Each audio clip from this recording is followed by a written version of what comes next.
Fala galera, eu sou o Rodrigo Guimarães e sejam todos muito bem-vindos a mais um vídeo aqui do canal Grana no Bolso, tá rapaziada? Seguinte, no vídeo de hoje vamos comentar primeiramente sobre um caso que eu considero um absurdo, onde uma exchange, uma corretora de criptomoedas, devido a um tipo de erro no protocolo de segurança, acabou transferindo cerca de 2 milhões de reais em criptomoedas sem a autorização dos donos daquelas criptomoedas. Teve criptomoeda que foi desviada, foi ali por um tipo de endereço que não estava sob o controle daquela exchange, eles estão tentando recuperar, enfim, foi uma certa bagunça, tá? Vou te contar em detalhes tudo aquilo que aconteceu e como é que você pode se livrar de um tipo de situação como essa.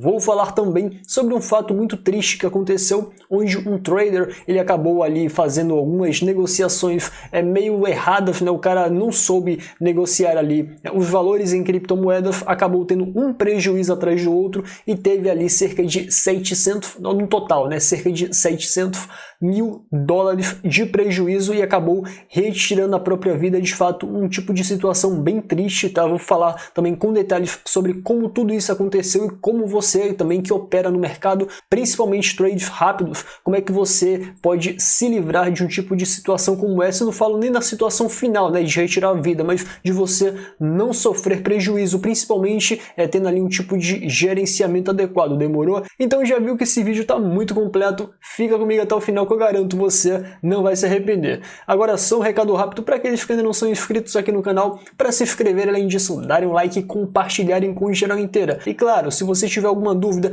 quiser trocar alguma ideia comigo ou até mesmo receber notificações pelo WhatsApp, é só adicionar esse número que está passando embaixo na sua tela aos seus contatos e mandar um oi, tranquilo?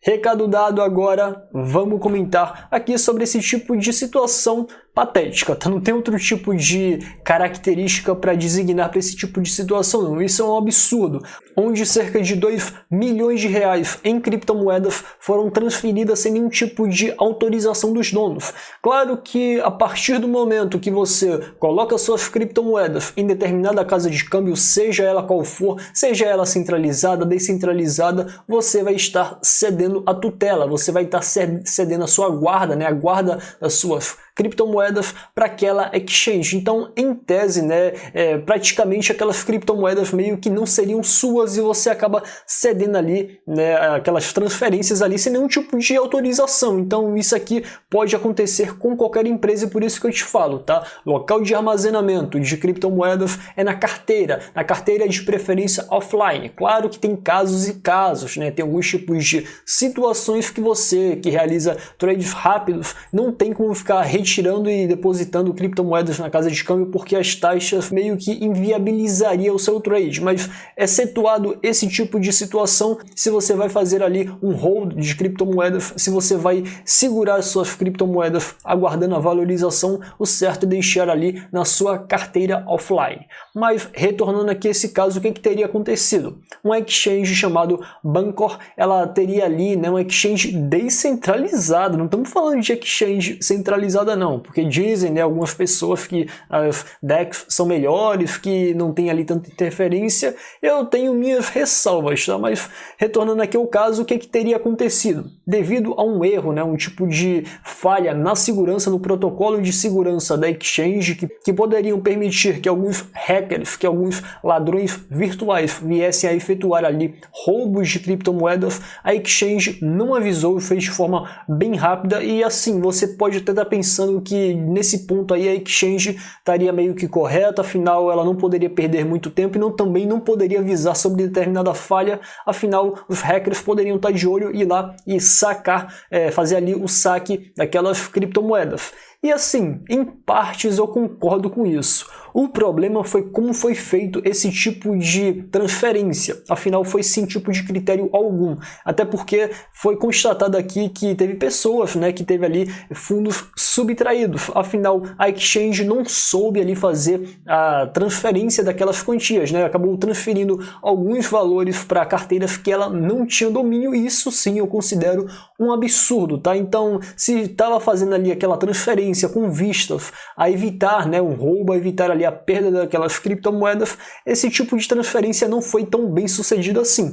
Claro que as quantias que foram perdidas não foi ali grandes valores, foi uma pequena minoria, e eles estão dizendo que estão ali com vistas de recuperar aquele valor, mas sabemos que uma vez que as criptomoedas são transferidas, não há retorno, a não ser que o dono daquela carteira faça ali aquele estorno, mas não tem um tipo de organização central para realizar o estorno daquele valor. Então eu acho que houve ali um tipo de despreparo da exchange ao realizar esse tipo de conserto aqui, mas claro, né, é importante ressaltar também que eles conseguiram ali fazer ali a atualização do sistema, corrigindo esse bug, né, corrigindo esse erro e salvando ali a maior parte das criptomoedas dos usuários. Mas claro, esse tipo de situação aqui serve para até reafirmar aquilo que eu sempre venho dizendo nos vídeos anteriores: exchange não é carteira, e além disso, né, mesmo que você não utilize a exchange que você usa para fazer ali o armazenamento de criptomoedas, faça somente negociação,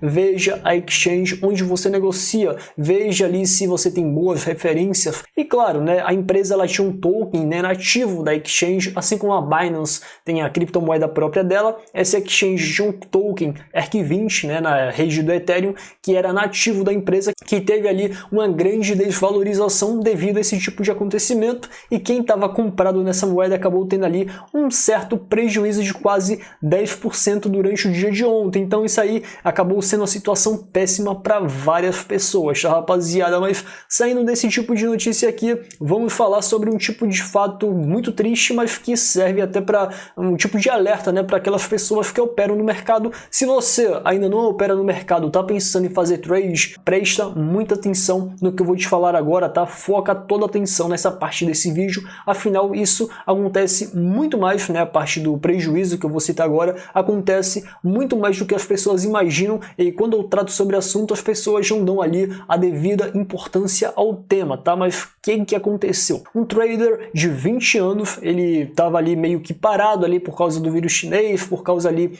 da própria paralisação das atividades. O cara era um estudante universitário lá do Nebraska, o cara resolveu aproveitar o tempo para realizar trades, e o cara foi tendo ali algumas operações vitoriosas, foi ganhando ali um certo tipo de estímulo, né? Ficou ali meio que empolgado, e esse é o pior erro dos traders iniciantes, né? Achando que apenas porque você está tendo uma série de sequências positivas que você não vai perder nunca. Esse é o pior erro que qualquer trader pode cometer, tá? Até porque uma hora você vai errar, independentemente da sua experiência, independentemente do quanto você estude, uma hora o mercado vai te dar ali um tipo de chapéu, você vai ter ali um tipo de prejuízo, mas o importante é você ter o gerenciamento adequado, tá? Você saber dosar o quanto de entrada você vai dar, quantas jogadas você vai fazer, até porque também os trades, a partir do momento que você fica ali muito tempo na frente do computador, né, realizando vários trades, isso vai cansando a sua mente, você não tem o mesmo reflexo, você não tem o mesmo raciocínio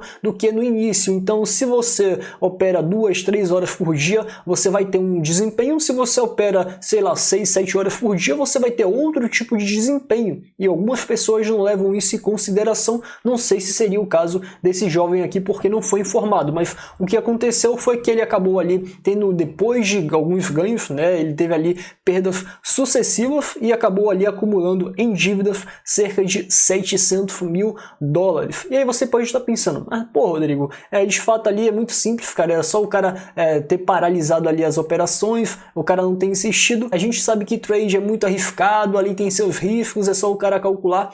Mas calma que esse tipo de situação é diferente, tá? Porque envolve a alavancagem. Preste atenção no que eu vou te falar agora. Alavancagem. Esse tipo de método de trade é muito arriscado, muito perigoso. Se o trade comum, né? Se o day trade comum já tem lá seus riscos, imagina você fazer a alavancagem. Eu, de fato, não gosto de operar alavancado, tá? De fato, algumas pessoas já me perguntaram sobre isso. Eu acabo não discorrendo sobre o assunto porque eu acho que não é esse tipo de negociação não é viável para ninguém, tá? E a alavancagem seria você ter ali o seu capital multiplicado, caso você ganhe. Porém, se você perde, né, caso você perca, você tem seu prejuízo multiplicado. Operações como, por exemplo, na Binance, você pode multiplicar o dinheiro que você está ali negociando em até 125 vezes, tá? Isso é algo completamente inimaginável, pelo menos para mim, tá? Pelo menos para o meu gerenciamento, eu jamais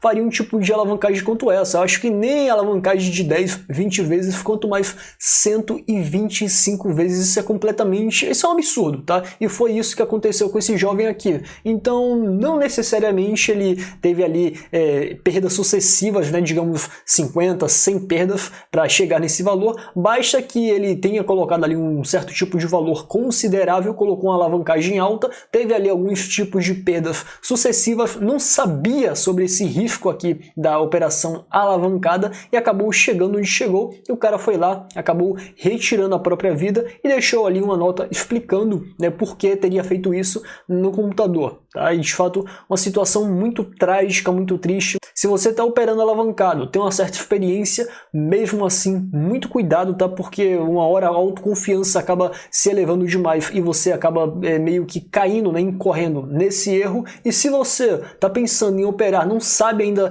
como é que você realiza a operação, está estudando ainda, muito cuidado e de início fica longe desse tipo de operação. Eu particularmente não gosto, tá? Pois é, galera, por hoje é só. Espero que vocês tenham gostado do vídeo, tá? Se gostou, peço novamente, compartilhe e nos vemos na próxima.